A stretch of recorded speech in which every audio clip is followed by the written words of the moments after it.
Les vraies voix du rugby, la seule émission du lundi qui ne parle que de rugby. Au sommaire, ce soir, retour sur la belle perf de l'Union Bordeaux-Bègles, le tombeur de Toulouse en demi-finale de Champions Cup. Nous serons avec Cyril Cazot, un des hommes forts du pack bordelais. 20h30, une première finale de Champions Cup pour l'UBB. Jean-Baptiste Dubier, un des anciens du club, qui est toujours dans l'environnement du club bordelais, nous aidera à mettre en perspective cette qualification historique. 20h40, un autre Français a brillé ce week-end. Il est arbitre, il s'appelle Pierre Brousset. Il a vécu la qualification surprise des Anglais de Northampton au Leinster. Il sera avec nous donc à partir de 20h40. Vous pouvez nous appeler au 0826 300 300 pour réagir et participer. C'est parti pour une heure complètement ovale. Sud Radio, les vraies voix du rugby. Bonsoir à tous. Bonsoir Philippe Spanghero. Salut François, bonsoir à tous. Bonsoir Yoann Huget. Notre consultant. Bonjour messieurs. Ouais, toujours là, toujours présent. Quelle déception. J'arrivais en studio avec ma cape, ma couronne et j'attendais. Tu sais que je voulais vraiment pas venir, Philippe. Ok. Voilà. Au moins c'est honnête. Voilà, mais ce n'est pas lié à l'élimination de Toulouse en Champions Cup. Non, c'est Yoann. plus le qui je suis.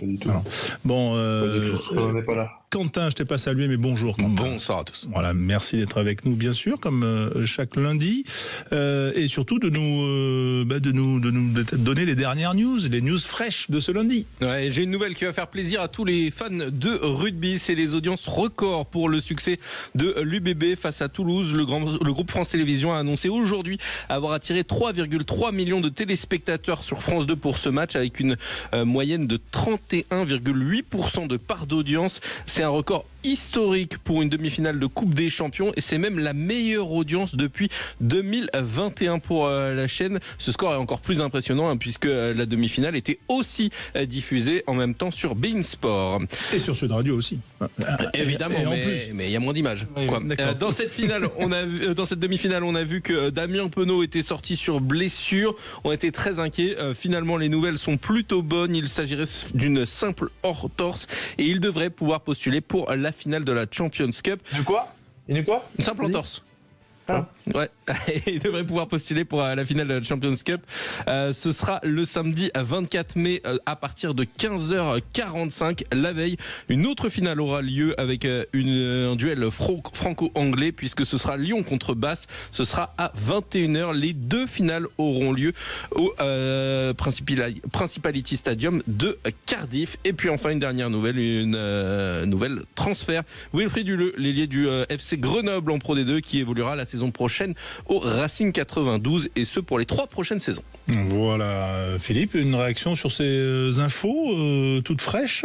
Ben ouais, revenir sur les audiences quand même parce que en effet avec une double diffusion c'est toujours délicat et là ça montre quand même la bonne santé au moins d'un point de vue de l'impact médiatique de cette compétition. On a eu un débat il y a quelques semaines dans lequel on se posait la question de voir si cette compétition elle avait du plomb dans l'aile dans sa formule, dans son impact vis-à-vis du public. Ben là on a quand même un bout de réponse entre des stades pleins, entre ces audiences télé. On se dit que voilà, il y a peut-être des problématiques en phase de poule, mais que dès qu'on retrouve les phases finales, quand même l'adhésion du grand public est bien là. Ouais, Yoann, peut-être une réaction sur les nouvelles concernant Damien Penaud blessé à la cheville et qui pourrait être là pour la finale. Ça te semble, c'est plutôt une bonne nouvelle? Ouais, c'est une très bonne nouvelle, surtout pour lui, le club et voilà, on avait peur, on avait vu un peu des larmes, on savait pas si c'était de joie ou parce qu'il pensait qu'il allait être forfait. Mais en tout cas, on est content pour lui, pour Bordeaux surtout, et voilà, espérons qu'il décroche ce titre tant attendu. On va revenir bien sûr sur ce match un peu pendant cette première partie d'émission. Cyril Cazot va être notre invité d'ici quelques minutes pour aussi rendre hommage à la qualité du travail des avants bordelais et notamment dans le jeu au sol. Quel stat tu retiens, toi, Philippe, de ce match? Parce que il y a beaucoup de stats, pardon de te couper, mais il y a beaucoup de stats et en fait c'est vrai qu'il y a eu des mots quand même qui m'ont interpellé de la part de Romain Ntamack à chaud à la fin du match en disant qu'il considérait qu'ils n'avaient pas été dépassé par cette équipe de Bordeaux. Et ça m'a interpellé. Je me suis dit, purée, il a la tête dans son match à chaud, mais quand même, on avait l'impression de visu que les Bordelais avaient dominé cette rencontre, notamment dans le jeu au sol, dans le jeu au pied d'occupation.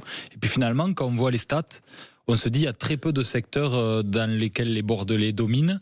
Moi, la stat que je retiens vraiment, c'est cette stat des rucks gagnés du côté des Bordelais, parce qu'ils construisent en grande partie leur victoire là-dessus, dans des moments, dans des temps faibles aussi, notamment on en a parlé hors antenne sur ce carton jaune bordelais, où là ils récupèrent un ballon hyper important. Donc il y a eu d'autres moments comme ça, donc c'est cette stat que je retiens. Mais à côté de ça, c'est vrai que ce match vu des stats, il paraît plus équilibré que ce qu'on en a vu en tant que spectateur ou téléspectateur. Ouais, la discipline, c'est 9 pénalités de chaque côté. La conquête, il n'y a pas de déchets. Franchissement, c'est les Toulousains qui sont devant. Les passes au contact, c'est... possession, c'est Toulouse qui domine. Tout à fait. Mais c'est vrai qu'il y a 93% de réussite dans les rucks côté bordelais, 90 côté toulousain, 9 turnovers gagnés dans les rucks ou dans les molles côté bordelais, 7 côté toulousain. Johan, est-ce qu'il y a quelque chose qui a retenu de l'attention dans ces chiffres? On n'est pas féru de chiffres, mais souvent c'est avec un peu de recul, 24 heures après, il y a peut-être quelque chose que tu veux mettre en avant. Non, il a dit, Philippe, il a résumé parfaitement. C'est que à la télé, on avait l'impression qu'il y avait quand même un petit écart, que ce soit énergétique. On sentait des Bordelais survoltés, que ce soit dans les phases de plaquage, dans les phases de ruck. Et au final, comme l'a dit Romain, même à chaud, c'est un garçon qui a quand même la tête sur les épaules. Et il dit non, nous, dans le match, on ne s'est pas senti débordé par Bordeaux. Et c'est vrai que ça nous a posé des questions, mais force est de croire qu'il a raison. Après, le souci, c'est ces deux ballons ce turnover essai derrière en 2 passes. Et 2 passes, même si l'essai est magnifique de Louis Bielbarré, sur un coup d'envoi, à ce niveau-là, c'est pas possible. Ouais, c'est justement, ça m'intéressait d'avoir ton retour, toi, d'ancien ailier, quand même, sur le travail que fait Bielbarré, parce que bon, il n'y a pas de surnombre quand même là. Il y a un petit espace, mais il y a quand même Aki qui couvre s'il veut repiquer vers l'intérieur du terrain, et puis il y a Graou. C'est juste, c'est la faute de Paul, hein, tout simplement. Il se fait aspirer, il a peur de la vitesse de l'intérieur de Louis Bielbarré, donc il s'arrête un peu, il s'est dit qu'il va prendre l'extérieur, et puis voilà, il repart. Et d'une fois qu'il est reparti, et le temps que Paul il se relance, c'était mort. Mais lui, il avait qu'une obsession, c'était de garder l'extérieur, le couloir. Après, il joue pas ailier, c'est difficile. Mais la faute du départ, pour moi, c'est Ange qui se fait trop vite éliminer. On peut pas se faire éliminer comme ça sur une montée défensive, et voilà, c'est pas au moins attraper le joueur ou faire quelque chose. Oui, parce que ça se joue aussi à des détails. Là, ça se joue à un détail, c'est-à-dire que, comme dit Johan, s'il l'accroche un peu, s'il le ralentit un peu dans la course, après, certainement que Paul Graou défend pas de la même façon, parce qu'il n'y a pas la vitesse. Et on sait que dès que Bielbarré il est lancé, en termes de vitesse pure, c'est compliqué. Donc voilà, c'est vraiment, c'est assez symbolique aussi de ce match et des petites scories toulousaines, parce que je rebondis sur les stats, mais finalement c'est pas du tout déséquilibré. C'est des stats très équilibrés pour les deux équipes, mais après vraiment, moi je garde en tête les scories toulousaines et très peu de scories bordelaises, notamment près des lignes. Il y a notamment un temps fort toulousain où il y a une passe en deuxième mi-temps côté gauche là direct dans les tribunes, alors qu'il y a pas de surnom, mais il y a potentiellement un coup à jouer sur les extérieurs. Il y a quelques ballons tombés à l'impact, notamment de Meafou. Aussi, Philippe, sur les avantages, ils se sont précipités à jouer les avantages, à envoyer vite des passes à l'aile. J'en ai 2 en première mi-temps où il y en a avant avec je l'ai aussi. Malia, mais celle-là, après, t'as Paul Graou sur une mêlée, il y a avantage, il fait une grande sautée, ça va quasiment direct en touche. Voilà, il y a de la précipitation, et c'est dommage, parce que, encore une fois, c'était un très joli match, mais ils ont le droit de perdre, ils ont le droit de faire des erreurs, ils ont le droit de pas être forcément à 1000% à chaque fois. Ils ont le droit aussi de revenir plus fort, Johan, ces Toulousains, parce que bon, il leur reste plus qu'un objectif, mais c'est un objectif qui tient à cœur quand même au club, c'est le bouclier de Brennus, dont les Toulousains sont détenteurs. Voilà, c'est quand même c'est un objectif que on va rebasculer à partir de quand, de quoi, de demain. Il y a un petit laps de temps là dans ce genre de situation. Non, là, ils ont vite envie de rejouer, je pense. De se remettre la tête à l'endroit, de gagner. Donc voilà, je pense que ça va être...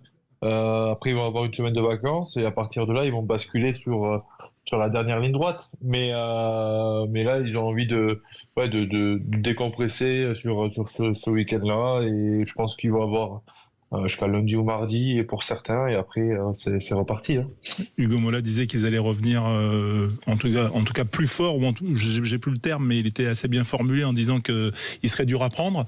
Il a dit exactement qu'ils allaient défendre le dernier titre qui leur restait cette saison. Ouais. Voilà. Donc le connaissant, ça veut tout dire. Voilà. Mais après, il y en a 6 autres. Oui, tout à fait. Avec déplacement donc à Marseille, je crois que c'est délocalisé ce match. À guichet fermé. Au Vélodrome. Et ça va être intéressant, pardon de te couper, la gestion de fin de saison des Toulousains, parce qu'il y a toujours ce débat sur la fraîcheur et la nécessité d'avoir des automatismes quand tu passes pas par la cage barrage.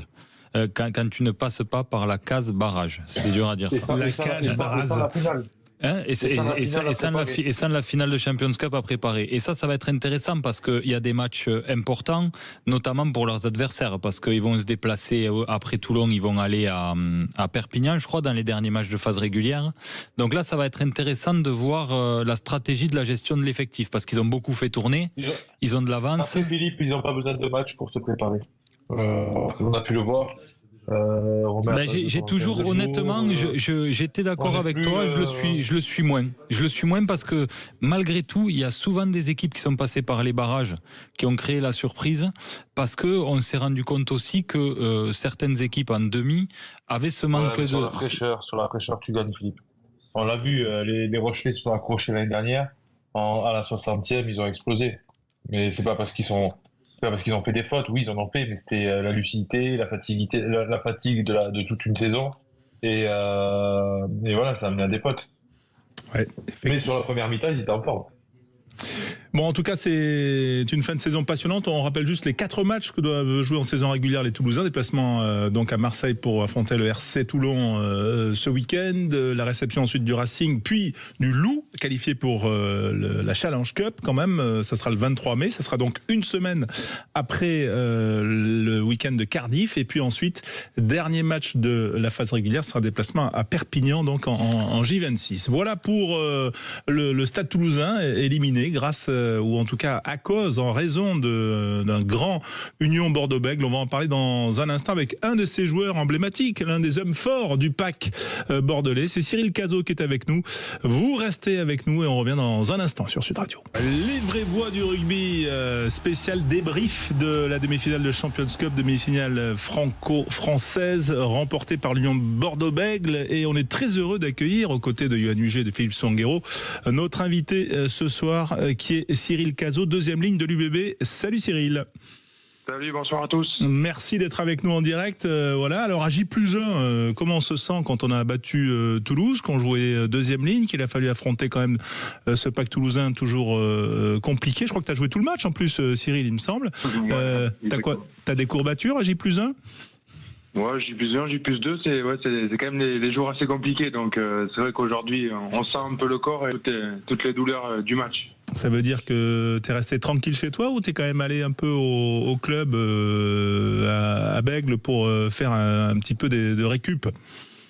Ouais, on avait une récup obligatoire aujourd'hui, donc on en a profité pour régénérer un peu, mais ça suffit pas. Il faut quelques jours de plus. Bon, quelques jours de plus. En attendant le top 14, on va y revenir. Yohan et Philippe sont à mes côtés. Petite question avant de leur donner la main. Est-ce que vous l'avez fêté, cette victoire hier soir? Est-ce qu'il y a eu un petit peu quand même, est-ce que vous avez savouré jusqu'à tard dans la nuit? Tard dans la nuit, je dirais pas ça, mais c'est vrai qu'on a bu quelques bières ensemble parce que c'est vrai qu'on a fini tôt du coup le match et on a pu se permettre de faire un petit repas et de boire quelques coups ensemble après le match. Oui. Voilà, après la pizza du vestiaire. Exactement. Yohan Huget avec Cyril Cazot, deuxième ligne de l'UBB. Ouais, salut Cyril. Écoute, pour avoir vu le match et revu, je voulais vraiment analyser votre victoire et on vous a senti déterminé à prendre le dessus déjà en défense sur le paquet d'avant toulousain, mais en vraiment ciblant Emmanuel Meafou et ensuite sur la bataille au sol. C'était les consignes dictées par Yannick? Salut Johan. Écoute, ouais, c'est vrai qu'on savait que Toulouse allait vouloir s'appuyer sur ce secteur de jeu. Il avait dit dans les médias, on l'avait préparé toute la semaine que ça allait être un peu le combat du match, ça allait être ces phases des avants et ces phases de ruck. Donc c'est vrai qu'on avait pas mal travaillé ça et au final c'est peut-être ça aussi la clé du match qui nous a fait gagner. Ouais, Philippe, avec Cyril. Ouais, bonsoir Cyril. Dans les clés du match, pour revenir là-dessus, mais ce qui vous a fait gagner aussi du point de vue extérieur et du téléspectateur que j'étais, c'est ce moment en infériorité numérique où il y a 2 périodes là dans ces 10 minutes d'infériorité. Il y a quelques minutes où vous prenez un essai rapidement et on sent que vous subissez, on sent les Toulousains qui sont dans l'avancée, qui gagnent des mètres qu'ils avaient eu du mal à gagner avant. Et puis, j'ai l'impression qu'il y a un switch mental où là vraiment vous leur faites la guerre dans les rucks encore plus fort, là ça ralentit encore plus les ballons et il y a un nouveau visage qui émerge et là on sent que vous reprenez l'ascendant. Est-ce que vous l'avez perçu de la même façon vous, et est-ce que c'est vraiment ce moment là d'infériorité numérique qui ressoude l'équipe pour aller chercher et garder le score jusqu'à la fin? Ouais, c'est vrai qu'on a pris cet essai un peu rapidement là sur un lancement sur une mêlée. Et on s'est dit dans le but juste après qu'il fallait qu'on rebascule, que si on leur laissait le momentum, ils allaient revenir, on allait avoir du mal à gagner ce match. Donc c'est ce qu'on a fait dès que sur le coup d'envoi. Après on leur a mis beaucoup de pression chez eux dans tous les rucks. On a essayé de batailler pour leur ralentir les ballons, pour nous reprendre un peu ce momentum et leur mettre le doute. Donc c'est vrai que c'était une chose qu'on voulait faire puisqu'on savait qu'eux ils finissaient très bien les matchs. Donc il fallait les empêcher de faire leur jeu sur cette fin de match. Bon, il y avait quand même un double passif. Il y avait la finale du top 14 quand même contre Toulouse qui a dû quand même aussi servir de levier dans la préparation. Et aussi la défaite une semaine plus tôt face à La Rochelle. Vous avez été secoué quand même devant. Qu'est-ce qui a le plus pesé, Cyril, dans la préparation, on va dire la vexation de la semaine d'avant ou plutôt le traumatisme de la finale? Non, la finale en soi, elle était oubliée. Il y a pas, ça fait un moment qu'on a tiré un trait dessus, mais c'est vrai qu'on était vexé du coup du week-end dernier, surtout de notre performance contre La Rochelle. Donc on avait aussi à cœur de montrer notre visage, surtout nous les avants, parce que c'est un peu nous qui ont été critiqués sur ce match-là. Donc ouais, c'était un peu notre objectif de redorer un peu notre blason, et je pense que c'est chose faite après ce match. Ouais, est-ce que les 3 quarts au moins vous ont payé des coups hier soir, parce que vous avez été bon quand même devant?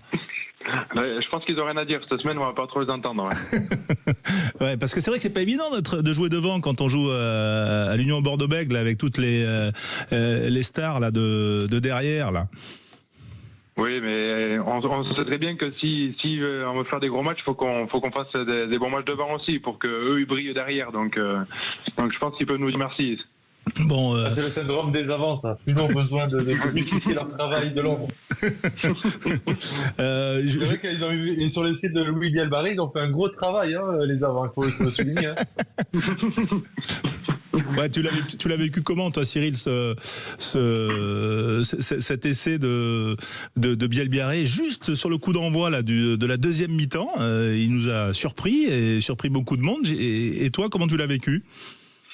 Moi déjà je l'ai vu de loin parce qu'il va beaucoup trop vite pour moi, donc il est vite parti. Non, mais après c'est vrai que cette action est extraordinaire, quoi. On voit toute la classe de joue, quoi, de Loulou, de Mathieu sur le premier crochet sur la réception du coup d'envoi, et on voit la classe de ces joueurs, et quand ça déroule comme ça, c'est vrai que c'est compliqué de les arrêter. Ouais, et du coup à l'entraînement tu les vois pas beaucoup? si, mais de loin aussi, pareil. Bon, en tout cas, toi, ça fait 10 ans que c'est ta 10e saison, hein, là, et t'as re-signé pour 4 ans, donc on va dire, tu as le damier de l'UBB et le lion du Stade Bordelais, voilà, sur le cœur de cette union. C'est le nouveau Nance du coin, ça va être la mémoire du vestiaire bordelais. Voilà, mais c'est vrai quand même que tu vas disputer une finale de Champions Cup. Tu réalises ou pas?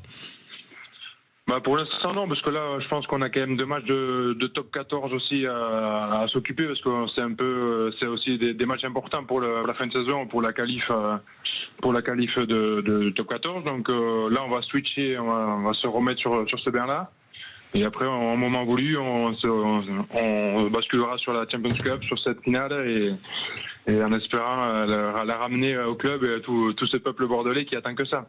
Ouais, ce peuple bordelais attend que ça. Mais bon, les finales, il faut les jouer, il faut pas les rater. Hein. Voilà, il faut pas les jouer avant. Est-ce que finalement la finale de l'an dernier à Marseille va pas vous servir? Mais j'espère qu'on a forcément appris de cette finale. On avait peut-être l'année dernière cette satisfaction d'y être et d'avoir franchi ce cap qu'on n'avait pas franchi depuis un moment. Et là, maintenant qu'on a vécu cette première où on est complètement passé à côté, j'espère que maintenant on va savoir les préparer d'une autre manière et pour pouvoir les gagner.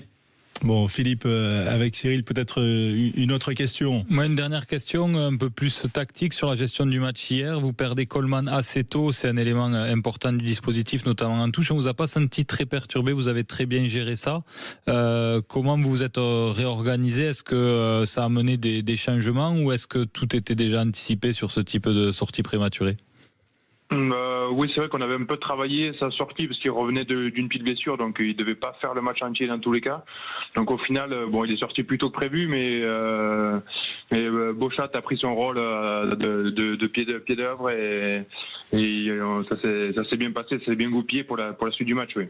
Bon, toi Cyril, tu jouais à droite, hein, numéro 5, on est d'accord, mais il t'arrive aussi de jouer à gauche. Hein, t'es polyvalent.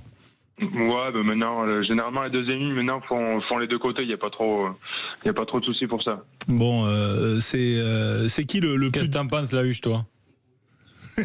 Moi, j'ai arrêté de penser, les gars. Non, mais devant, c'est vrai qu'ils peuvent jouer à tous les postes. C'est décathlonien, hein. Comme disait Yannick Bru, ils ont besoin à partir de deuxième ligne, troisième ligne. Maintenant, on le voit avec Alexandre Roumat qui peut jouer aussi deuxième ligne. Voilà, c'est l'adaptation et il a très bien fait. Non, c'est vrai, il y a de plus en plus de profils hybrides de deuxième, troisième ligne quand même sur les bancs, ça. Ouais. C'est un peu le précurseur, quoi, Philippe. C'est pas faux. Ouais. Mais Cyril, il a de qui tenir quand même. On peut en parler quand même de tes. Voilà, t'as un antécédent avec ton père quand même qui était un sacré deuxième ligne. C'était pas un plaisantin quoi. Il fallait pas l'ennuyer. Je sais pas, je pense que tu le connais plus que moi du coup sur le terrain parce que moi je l'ai pas trop vu, mais apparemment oui c'était déjà notre rugby à l'époque, mais. Voilà. Mais enfin, en tout cas, j'imagine qu'il doit y avoir un peu de fierté quand même, parce que c'est vrai que avec la saison que tu fais, l'an dernier, ça avait été une saison dure pour toi, Cyril, des blessures. Cette année, tu es en régularité, on va dire. Bah, quand tout va bien, quand il n'y a pas de blessure, forcément, tu prends confiance avec l'équipe qu'on a. Quand on joue, tu prends vraiment du plaisir. Donc, je pense que ça se ressent après sur le terrain. Hein. Ouais. Ça veut dire que tu as connu quand même la tournée en Australie en 21. Ouais. Ouais. Du coup, ça te chatouille. Ça chatouille toujours ces choses-là, mais pourquoi pas? On ne sait jamais. On ne sait jamais si un jour il me rappelle, j'y repartirai avec grand plaisir, bien sûr. Bon, en tout cas, on te remercie d'avoir été avec nous. Johan, peut-être un dernier mot pour Cyril Cazot. On rappelle quand même juste, Cyril, que vous allez à Montpellier, que vous recevez Castres, hein, les deux matchs de top 14 avant la finale du 24 mai. Johan. Ah pardon, non, mais c'était pas clair ce que j'ai fait. C'est vrai, de Cyril, c'est dans ça. Non, c'était pas clair. C'était pas clair. Mais en tout cas, on sera derrière eux et voilà, qui continuent à jouer leur jeu, qui est plaisant à voir, même si on a une partie de Toulousaine qui est un peu amoindrie cette semaine, mais en tout cas, on sera derrière eux et qui portent haut les couleurs de la France à Cardiff. Quentin Cabanis. Ouais, bonsoir. Moi j'ai une question parce qu'il y a pas mal là d'influenceurs dans le milieu bordelais qui annoncent la possible prolongation de Samu dans les prochaines journées. Est-ce que toi t'en sais plus que nous? Ouais, des non-journalistes quoi, voilà, d'accord. Qui annoncent la possible prolongation de Samu d'ici quelques jours. Moi perso, je suis pas au courant. Hein. Moi, je suis pas au courant de tout ça. J'ai pas les infos encore, mais ouais. si c'est le cas, je serais ravi. Ouais, mais c'est vrai qu'honnêtement, c'était surprenant de voir les sorties de ce joueur qui fait quand même une énorme saison. En Coupe d'Europe, il est incroyable. Et particulièrement en Champions Cup, et d'entendre les médias dire, parce que moi j'ai suivi ça de loin, mais qu'il insistait vraiment pour rester, et que finalement le club décidait de pas le prolonger. Alors moi j'en étais resté là-dessus, et c'est vrai que ça m'interpellait, parce que on sent quand même un joueur important dans le dispositif. Ouais, mais bon, après c'est peut-être sans doute des critères de salary cap sur lequel... Et de GIF aussi peut-être. Oui, de GIF, sur lequel on ne va pas faire réagir Cyril, parce qu'on ne va pas le mettre en porte-à-faux. Toi, tu as re-signé 4 ans, tu as 30 ans, 4 ans, c'est voilà, ça veut dire que ta carrière va se terminer à l'UBB. Sûrement, on sait pas ce qui va se passer, mais je pense que après 34 ans, je pense que j'en aurai un peu assez sous la pédale, donc on verra ce que la suite me réserve, mais c'est vrai que j'aurais fait toute ma carrière à Bordeaux et c'est aussi une petite fierté. Ben oui, on imagine. Qu'est-ce qui a le plus évolué là entre tes débuts en 2015 et cette année 2025 où vous allez atteindre le haut niveau continental de la Champions Cup? L'évolution a été constante, quoi. D'année en année, le club a grandi et je pense qu'il continuera de grandir parce qu'il y a tout pour. Tous les gens qui travaillent au club sont vraiment extraordinaires. Donc c'est vrai que ce club mérite aussi de grandir et de perdurer dans le temps avec des titres, des trophées et qui s'inscrivent dans l'histoire du rugby. Ouais, effectivement, c'est ce qu'on peut vous souhaiter. Northampton, déjà, je sais que vous avez vu la demi-finale ensemble, hein, cette Northampton victorieux au Leinster, on le rappelle. Et Northampton, ça va être un gros match, parce que c'est une grosse équipe. On les a vus contre le Leicester, c'est vraiment une équipe à l'anglaise. Ils lâchent rien, ils ont un mental de fou, donc ça va être une belle partie pour nous et il va falloir répondre présent sur tout le secteur du jeu parce que c'est vrai qu'ils n'ont pas trop de failles non plus et ça va être un match assez tendu, je pense. Bon, mais c'est d'ici 3 semaines, bien sûr, Cyril. Alors, on va se séparer, mais si tu veux rester avec nous, quand même, il fallait que je fasse intervenir quelqu'un de l'UBB plutôt côté 3/4. Alors, c'est un ancien, mais justement pour mettre en perspective, c'est JB Dubier qui va être avec nous dans un instant. T'es le bienvenu, Cyril, si tu veux rester, mais si t'en as marre des 3/4, tu peux raccrocher. Hein. Surtout des Montois en plus. Ouais, des Montois, toi qui es né à Dax, mais plutôt de Rion, toi, hein, on est d'accord? Moi Dax, mon père à Rion mais moi Dax. D'accord, bon, super. Allez, merci Cyril en tout cas, et si tu veux rester, t'es le bienvenu, mais sinon, bonne soirée et bonne semaine avant d'aller à Montpellier. Merci Cyril, à très bientôt sur Sud Radio. Dans un instant, donc, on continue à parler de cette première qualification pour une finale de Champions Cup de l'UBB avec un des anciens de la maison, c'est JB Dubier qui sera avec nous dans un instant. 20h32 dans les vraies voix du rugby, émission spéciale. On débriefe cette demi-finale de Champions Cup. Philippe Spanghero, Johan Huget sont là, bien sûr. Vous, au 0826 300 300. Quentin Cabanis aux manettes, bien évidemment. Aude au standard. Et Aude a appelé un ancien de la maison UBB, c'est Jean-Baptiste Dubier. Salut JB, merci d'être avec nous en direct sur Sud Radio. Salut l'équipe. Comment ça va, JB? Bon, on était avec Cyril Cazot parce qu'on voulait quand même mettre en lumière le travail des avants bordelais qui ont été quand même des grands artisans de la qualification de l'UBB, mais on voulait aussi quand même mettre en perspective cette performance avec toi qui est un des anciens de la maison, qui est toujours dans l'environnement du club, notamment dans la cellule de recrutement autour de Laurent Marty et de Yannick Bru. Mais quand même, avant de te donner la parole, on va revivre des moments en direct. C'était en début de match, après un ballon récupéré par les avants. Les 3/4 s'en sont donnés à cœur joie. Ils sont à 35 mètres de l'embut bordelais, mais ils ont décidé là aussi d'envoyer du jeu, là en avant de Biafou. Et peut-être le call de turnover avec Nicolas Deporter pour mettre Jalibert. Il passe à médiane, Jalibert, il est sur sa deuxième peloton. Il peut peut-être y aller tout seul, il rentre dans les 22 mètres. Mathieu Jalibert, le relais pour Yoram Boifana et qui va aplatir ses pieds de Samou. Quel essai exceptionnel de 60 mètres. C'est Samou, le numéro 8 de l'UBB qui va marquer les premiers points. Ouais, JB Dubier, j'imagine que tu as vécu ça de près. Je t'ai aperçu dans l'environnement un peu de l'équipe, Jean-Baptiste. Comment tu as vécu ça, toi, sur le terrain et dès le début de ce match, dès le début de ce premier essai là qui était assez fantastique?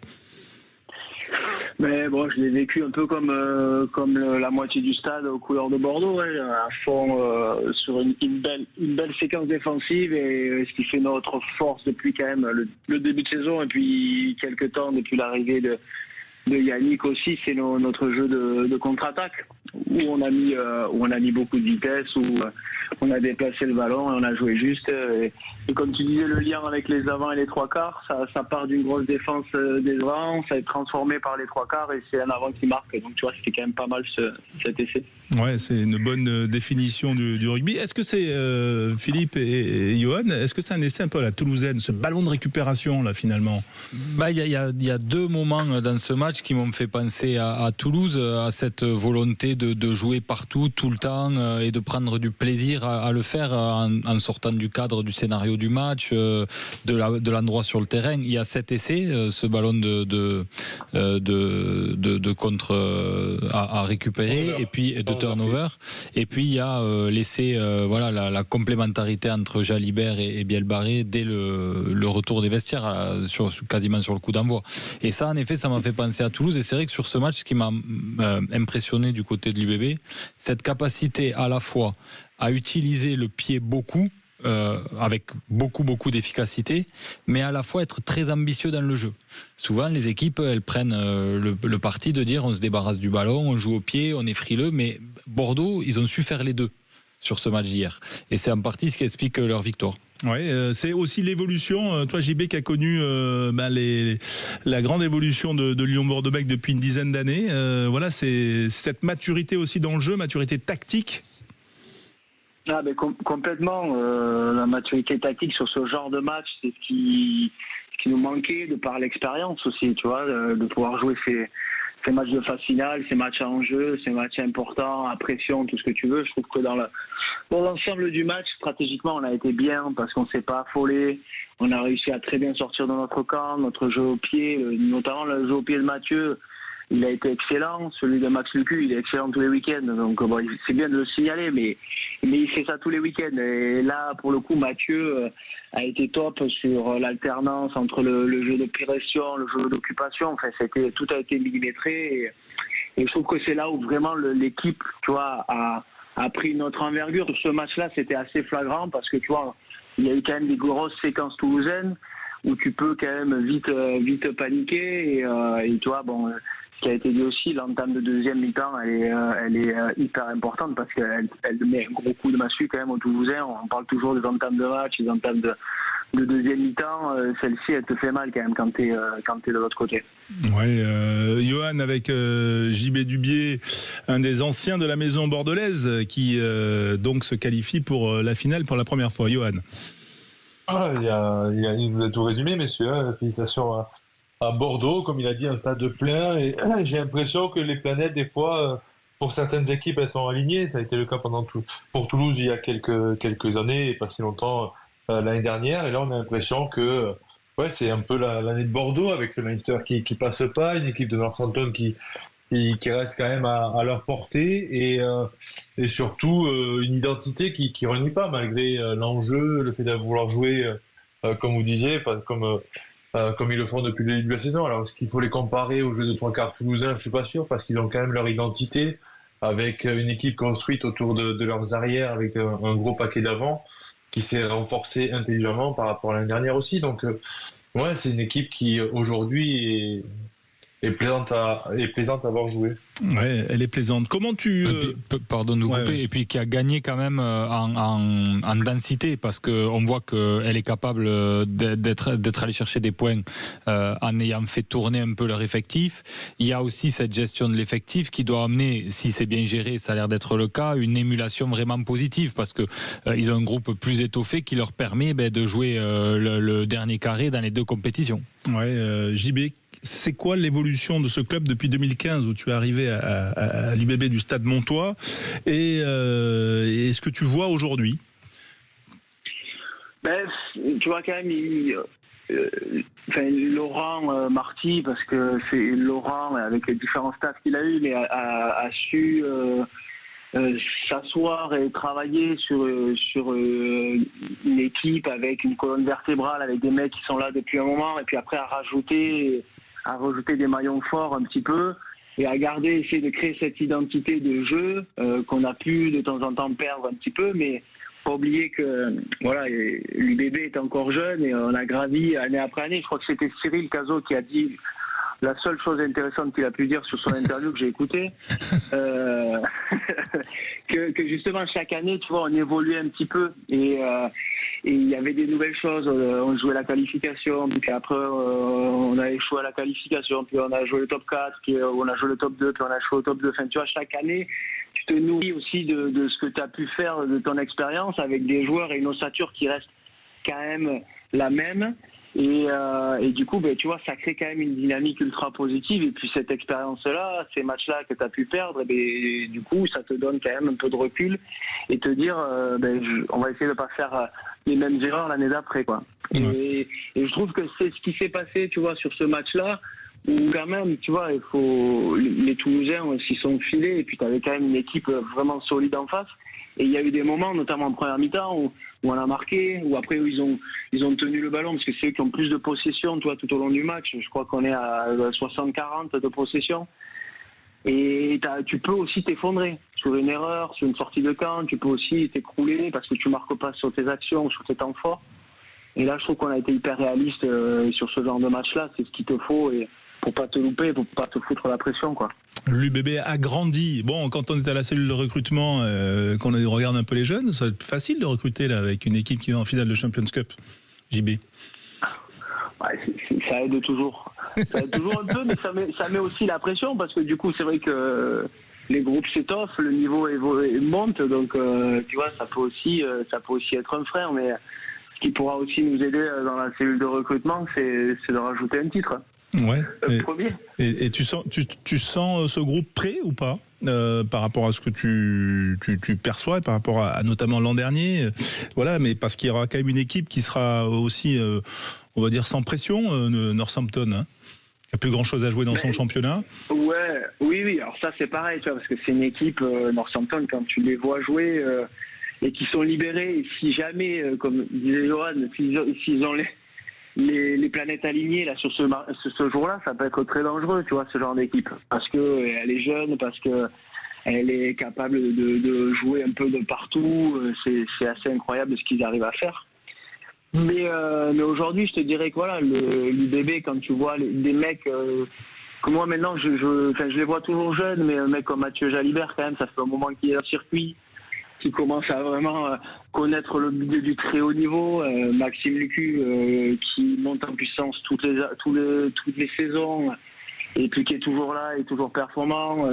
Jeff Poirot devant, Cyril Cazot, tu vois, qui va faire 30 ans. Quand il a dit ça, ou qui a 30 ans, ça me fait bizarre, tu vois, de me dire ça. Mais bon, ces mecs qui prennent en maturité, tu vois, parce qu'ils jouent beaucoup, parce qu'ils ont rongé leurs freins pendant quelques années. Donc je trouve que, tu vois, on arrive dans une osmose avec des mecs qui sont là depuis longtemps, qui ont de l'expérience, qui ont du recul et de la fougue avec des jeunes qui arrivent et qui sont ultra performants et qui sont des super joueurs en devenir dans l'histoire du club, quoi. Bon, vous l'avez fêté cette victoire hier ou pas? T'as fait quoi, toi, JB? Gentiment. Bon, tu me connais, moi je suis sage.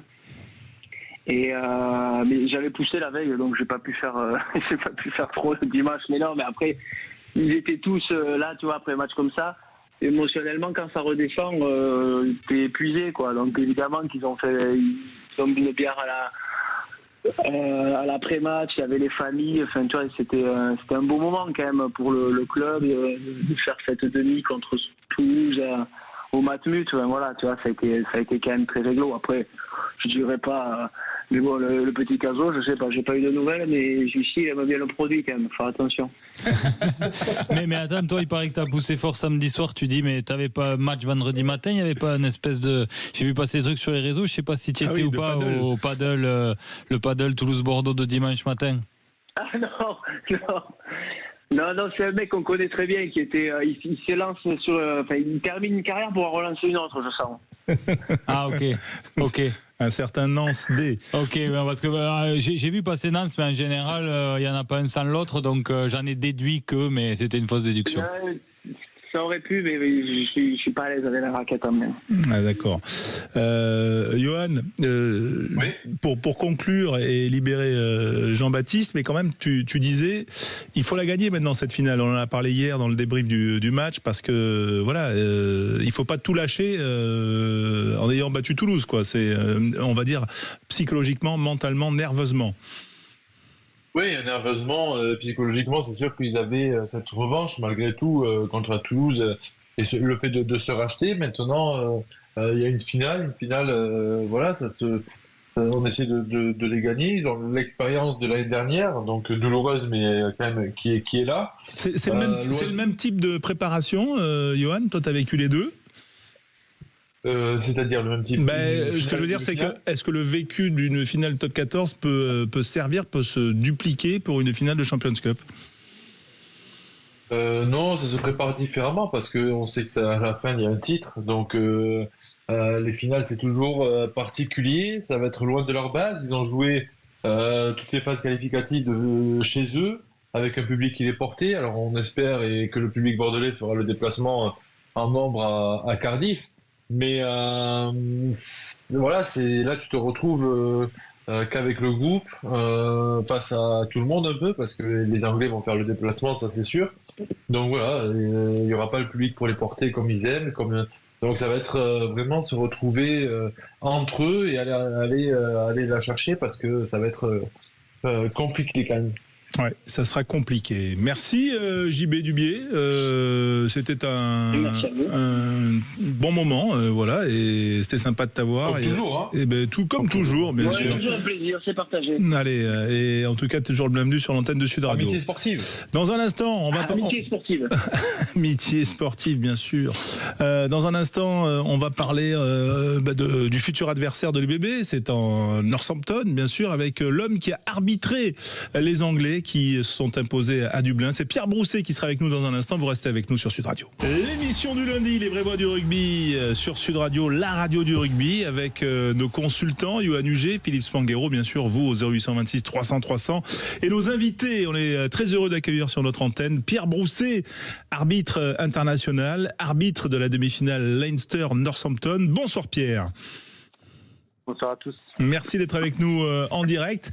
J'imagine quand même que ça a dû être un grand moment pour toi, Pierre, d'être au milieu de ce match à l'Aviva Stadium avec la victoire surprise de Northampton sur la pelouse du Leinster, 37-34. Comment toi tu l'as vécu personnellement? Tout à fait. Très heureux d'avoir participé à cette rencontre, tout d'abord parce que c'est ma première demi-finale de Champions Cup en tant qu'arbitre, et puis parce que voilà, j'ai vécu un grand match de rugby avec beaucoup d'intensité et un scénario un peu fou. Donc voilà, nous aussi, l'équipe arbitrale, on s'est régalé sur cette rencontre. Ouais, je crois qu'il y a eu 9 essais, me semble. 9 essais. Ouais, 9 essais, ça a été un grand match de rugby. Philippe, je sais que tu l'as vu, tu l'as forcément apprécié, parce que les amateurs sont régalés. Hein. Ouais, j'avais deux questions en une du coup pour Pierre Brousset. La première, c'est est-ce qu'on se rend compte en direct d'à quel point on assiste à un grand match de rugby, ou est-ce qu'il faut le revoir pour s'en rendre compte, parce qu'on est tellement concentré par la décision? Ça, c'est la première question. Et la deuxième, c'est justement, on parlait du scénario et de cette fin de match. C'était ta première dans ce niveau de la compétition. Là, la décision de fin de match, elle peut coûter très cher. Est-ce que ça pèse un peu mentalement ces moments de fin de match un peu critiques?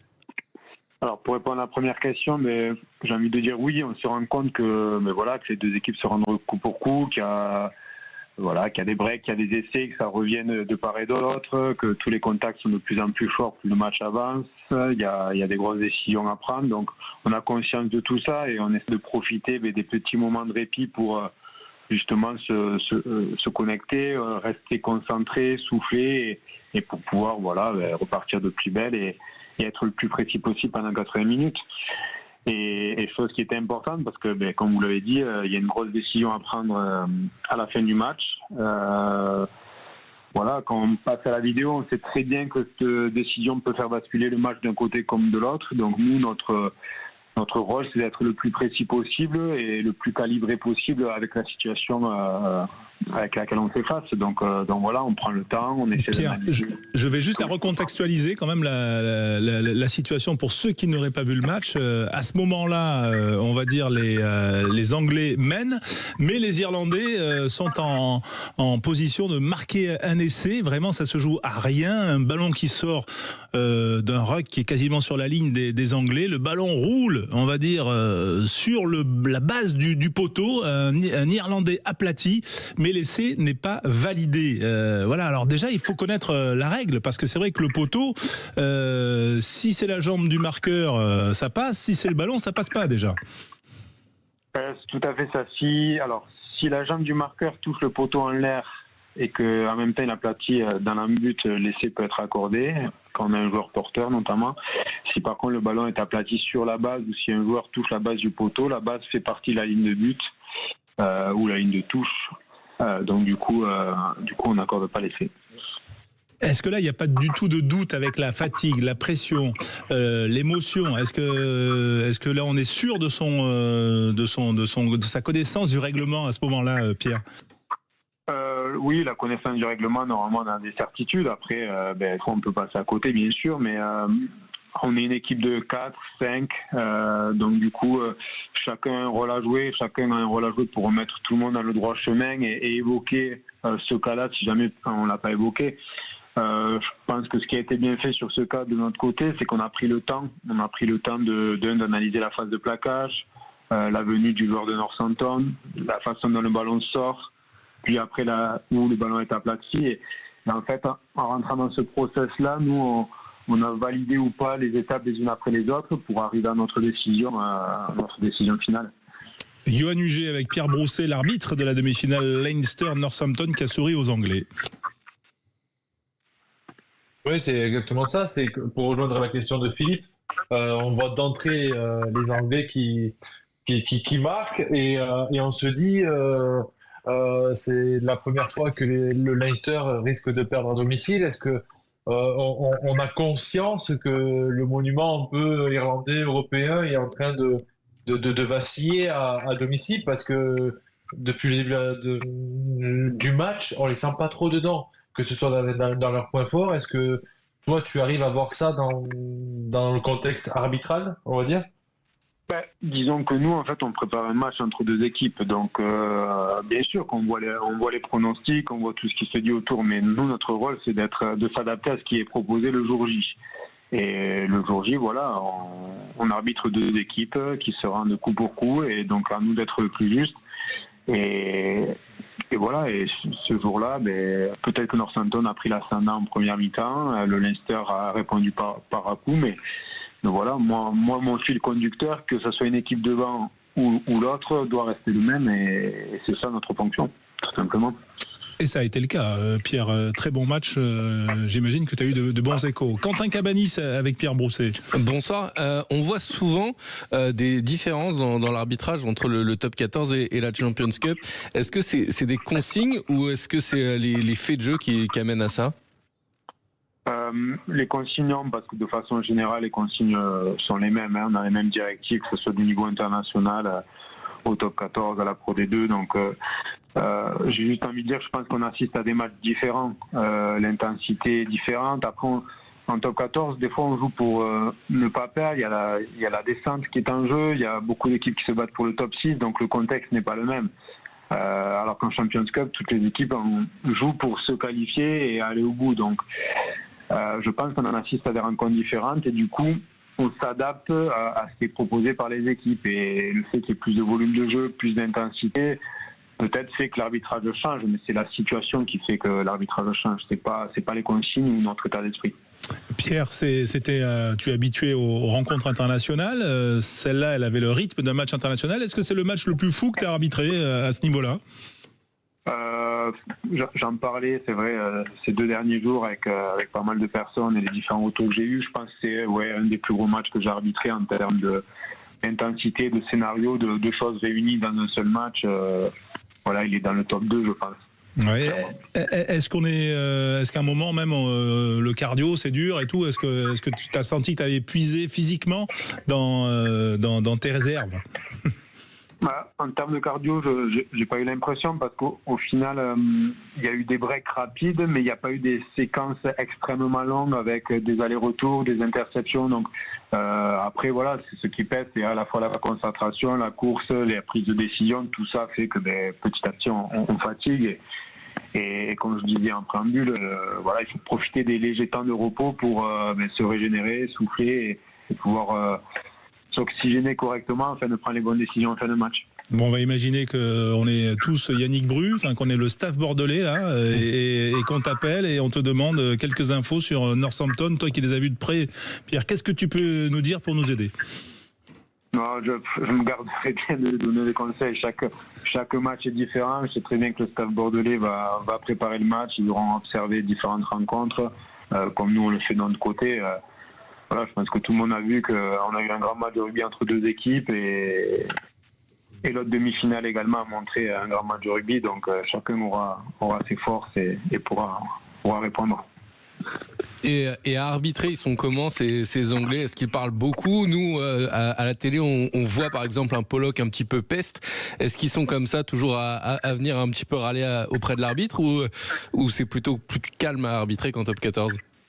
Non, disons que moi je trouve que les relations pendant la rencontre ont été de part et d'autre très très positives. Il n'y a pas eu de contestation flagrante ou inappropriée. Ça a été vraiment assez constructif, même les capitaines. Donc non, c'est sur les matchs de Coupe d'Europe en général, on a quand même affaire à des joueurs de très haut niveau qui connaissent à la fois la règle, qui sont en place dans le rugby. Donc on n'a pas de problématique particulière la plupart du temps.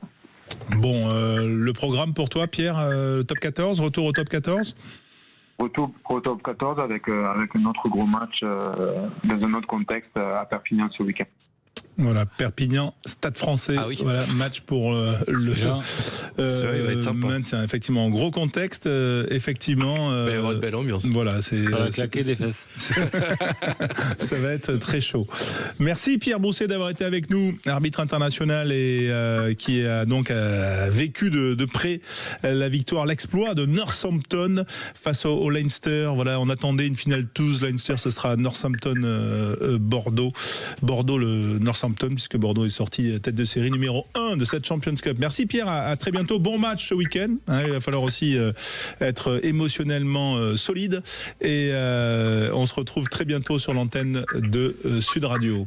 Philippe, Johan, peut-être le mot de la fin pour vous. Bonsoir. Non, moi j'ai été très déçu que Johan ne soit pas en studio parce que je m'étais conditionné. Mais bon, voilà, c'est que partie remise. Alors je te lance un appel, Johan. J'ai hâte de te revoir en vrai. Samedi. On se retrouve samedi, Philippe. C'est vrai que ces joutes sur votre culture rugby dans le qui je suis laissent des traces, on le sent, dans votre amitié qui est de longue date. Et voilà, j'aimerais quand même que... C'est des petits coups de cutter dans une vieille amitié à chaque week-end et ça... Et on sent que ça pèse. On sent que ça pèse. On se voit samedi. Merci Yoann Huget.